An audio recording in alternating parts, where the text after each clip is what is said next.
এবার এবার দেখেন ১৩ নাম্বার ১৩ বলছে ৫ বছর পূর্বে পিতা ও পুত্রের বয়সের অনুপাত ৩:১ এবং ১৫ বছর পর পিতা ও পুত্রের বয়সের অনুপাত হবে ২:১।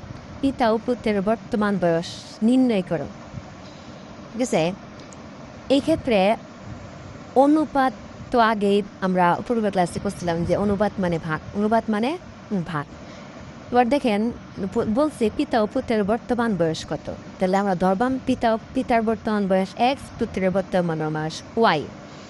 এরপরে দুইটা এই ক্ষেত্রে দুইটা শর্ত আইব। শর্ত আমাকে লিখবেন যে ৫ বছর উপরে আমরা লিখি আঙ্কর। হ্যাঁ, দেখেন মনে করি যে পিতার বর্তমান বয়স এক্স, পুত্রের বর্তমান বয়স এক্স। কেন কইছে যে ৫ বছর পূর্বে, পূর্বে মানে হচ্ছে আগে, পূর্বে মানে কি যদি আপনার বয়স বর্তমানে ১০ বছর হয় তাহলে ৫ বছর পূর্বে মানে আগে, তাই ৫ বছর আগে কত আছে অবশ্যই ৫, ১০-তে ৫ গেলে ৫, অর্থাৎ পূর্বে কইলে বয়স বিয়োগ হয় আর পরে কইলে বয়স যোগ হয়।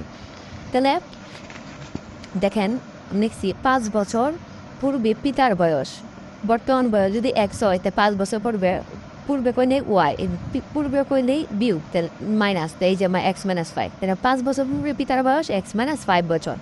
তাহলে পুত্রের বর্তমান বয়স ওয়াই বছর হলে ৫